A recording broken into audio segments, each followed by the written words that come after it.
Hello Eagles Nation, Vincent Foast here, and welcome to a Week 4 Eagles Chat. We're here at Eagles Chat, we get down right to the news you want to hear on your birds. But before we get into it, make sure you like and subscribe to the Eagles Chat YouTube channel, as well as following us on Instagram at Chat Eagles, where you can find daily updates on your birds, and you can also find our Instagram in the description of this Eagles Chat video. But now let's get right into this.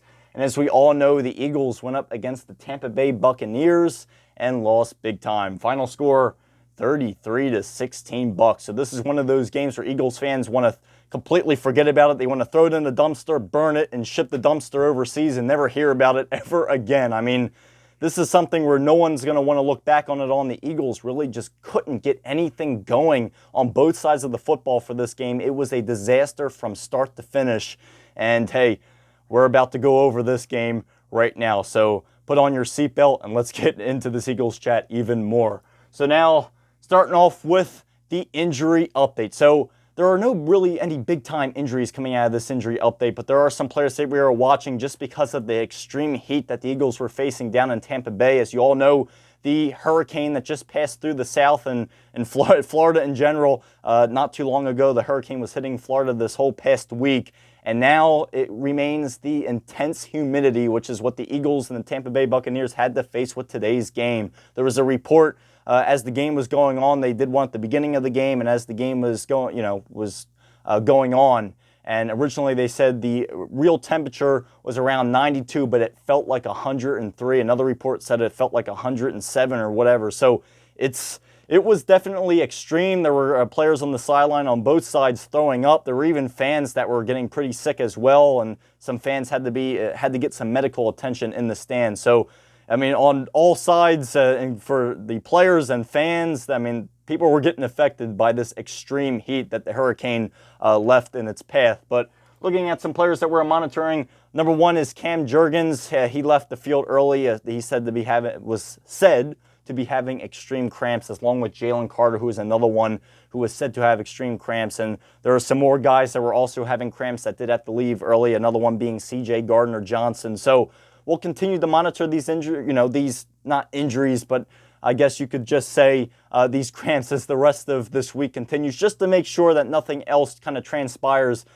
from this. So we'll continue to monitor these situations very, very closely, as the last thing the Eagles need is another injury. That is the last thing that we need to see out of the Eagles. But now, moving on to a big question, and it's probably one of the top topics that people are discussing after today's game, and that is Nick Sirianni's future here in Philadelphia. Now, looking at these past performances, not just this game, but looking at last week, the Eagles had not really been coming into games ready to play, and this is definitely something extremely concerning. And it's not just that the Eagles aren't ready to play for games, it's also the ridiculous penalties that the Eagles have been taking during this game and past games, and as well with this game in general, it was getting to the point where poor Cooper DeJean back there, who was filling in for Britton Covey, just couldn't get a chance for his life. I mean, every time the ball would come near him for a chance for him to return a kickoff, either one of his players pushed a Tampa Bay Buccaneers player into him, or his own players would run into him. So it was just a look at complete sloppiness by the Eagles. Like I said, they never had anything going since the beginning of the game. It was kind of a mess from start to finish, and this is extremely pitiful. Now, I understand you have a good portion of guys hurt. I understand you have a good portion of people hurt. You have A.J. Brown, Devontae Smith, Lane Johnson, and I understand some of those penalties were from the guys filling in. I understand that, but one of Nick Sirianni's jobs is to have this team ready to play, and as well with discipline.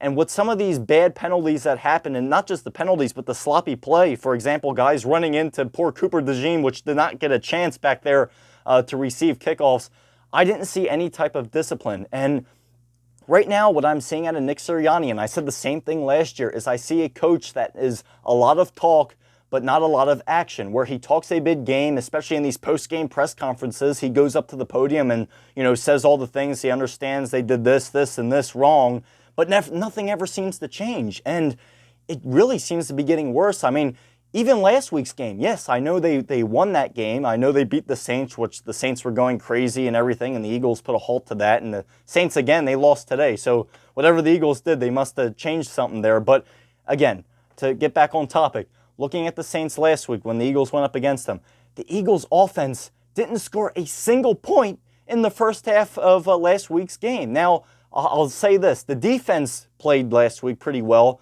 but which is something they did not do this week. Vic Fangio seemed to have the defense, seemed to turn the ship around last week, but now the only problem was it seemed like Vic Fangio turned that ship right around and it ran aground again this week right here. But again, like I said, last week the offense was struggling. This week the offense just never really seemed to get its feet on the ground. They had times where there were little spurts that it looked like something positive was starting to kind of drum up, but right when something positive would start to drum up, something completely ridiculous would happen, whether it was a stupid penalty, which would push the Eagles back, whether it was Jalen Hurts completely losing possession of the ball again, which has been a big issue for Jalen Hurts this year and last year as well, which he's not been doing good. He's been getting worse with ball security, but we'll talk about that next slide. But again, looking at it, to stay on topic, Nick Sirianni's future in Philadelphia, if things keep going like this, where his team is not ready to play, the discipline doesn't seem to be there. I mean, it just seems to be such a sloppy performance. If this keeps continuing, in my opinion, there's no reason that he should make it through this full season. I mean, after last year's ridiculous collapse and now pitiful games like this stuff can't happen. And if you're a team that's supposed to be one of the top 10 or top 5 even teams in the NFL, and this is your performance, this is disgraceful. And this is something that cannot continue, especially, I mean, looking at this whole team. Now, I'm not going to, pick out one single player or, one single guy that I'm not going to blame a loss on, a single player, because you can't with a loss like this. This was a team loss. The Eagles were bad, absolutely horrible on both sides of the football today. And it's something where this can't continue. And if this, keeps going the way it's going, and if it keeps going down the way it's going right now, I mean, hey, the Eagles have a bye week next week. This is the time where they need to settle down. Sirianni needs to get control of his team again, and they need to regroup and get ready for week 6 on the return.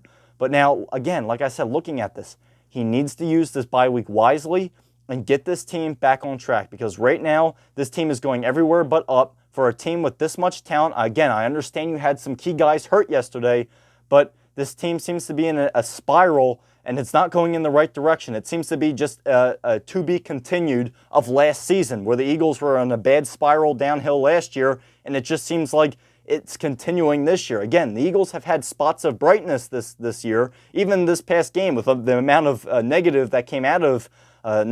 that came out of today's game. There were some spots where there were some positive looks. But again, if I was to put the whole game in a 100% perspective, the amount of positives, there were probably only about 10% of the game was probably a positive look for the Eagles, and that's being generous. That's me being generous, by the way, of giving them at least 10 or 15% positives out of all the negatives that happened this game. So Nick Sirianni really needs to get this club under control, because if he doesn't, in my opinion, there's absolutely no reason that he should make it through this whole entire season. I'm standing by what I say there 100%. I'm not going to, leave.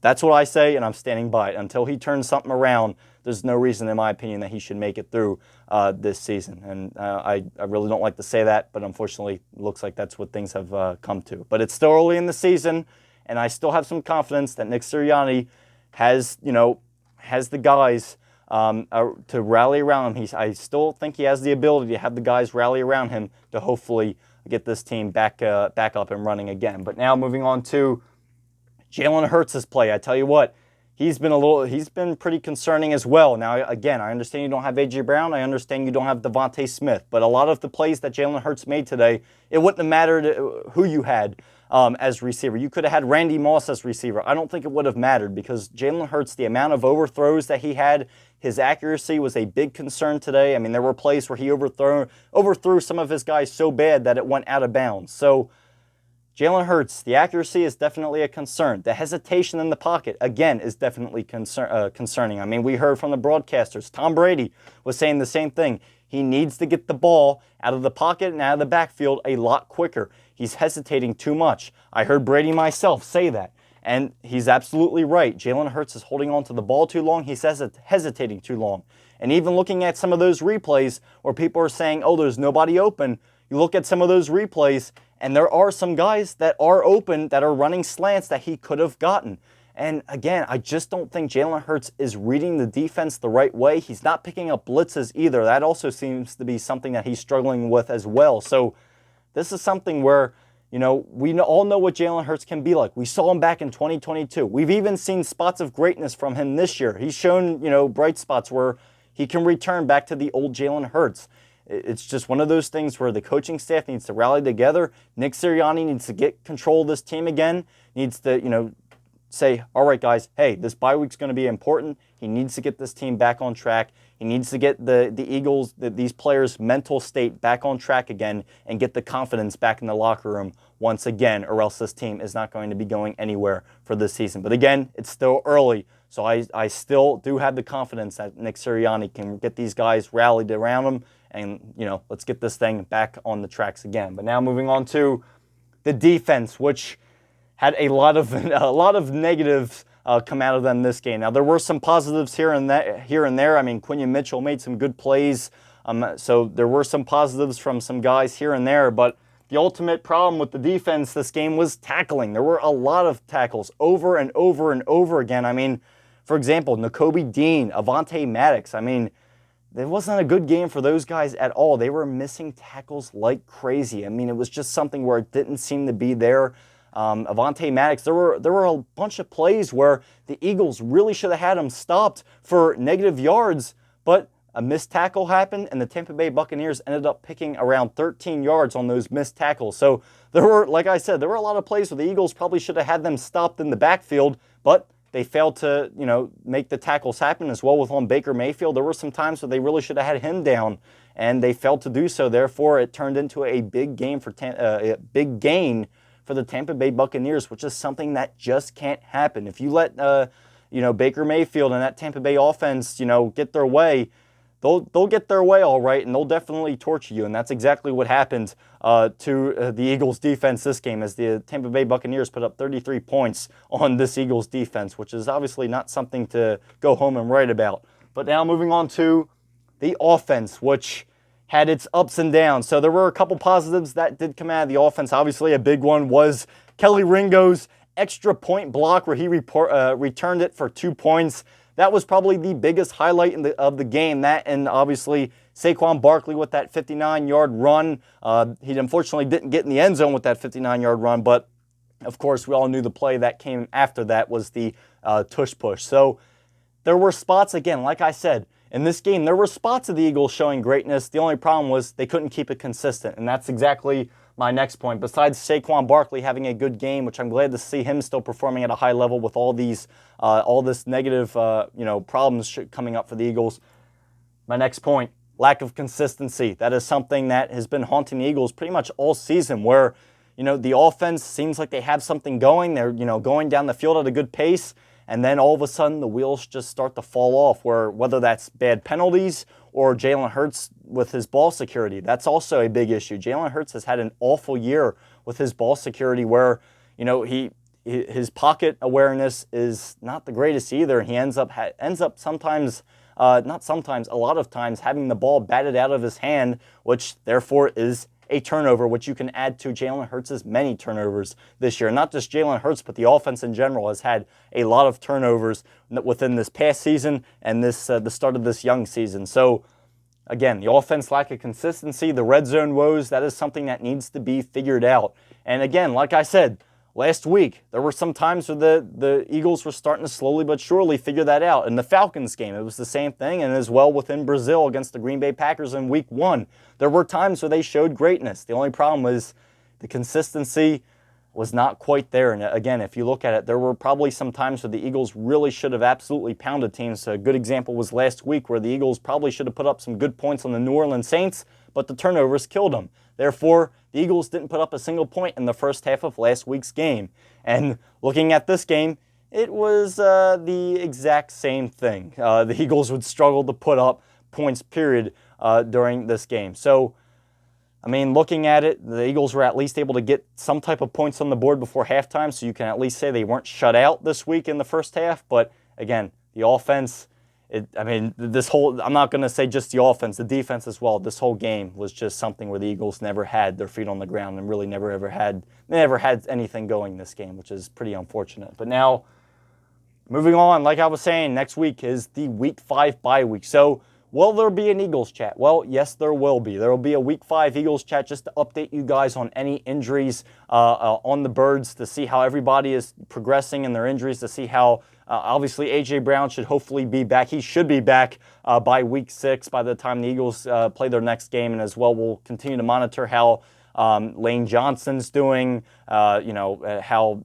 some of these guys have been doing with the cramps. Devontae Smith is another one. So we'll continue to monitor everyone very, very closely to see, make sure everyone's progressing, hopefully at a good rate. And we won't hesitate to keep you guys updated. You can see any types of updates on Eagles injuries or just the Eagles in general. You can see any updates on the Eagles Chat Instagram page. Again, our Instagram is in the description of this YouTube video. So that's all I really got to say for this Week 4 Eagles chat, which really doesn't have anything positive in it. I really hate doing these negative Eagles chats, but after a game like this, I mean, there's not much. My hands are tied. Unfortunately, there's not much I can possibly do after watching a game like that. So hopefully, when the Birds come back from the bye week, hopefully they can figure this stuff out in the bye week. Hopefully Nick Sirianni can gain control of this club again and get them back on track, and hopefully they come out stronger than ever in Week 6. That's all for me, and until next week, and as I always got to say,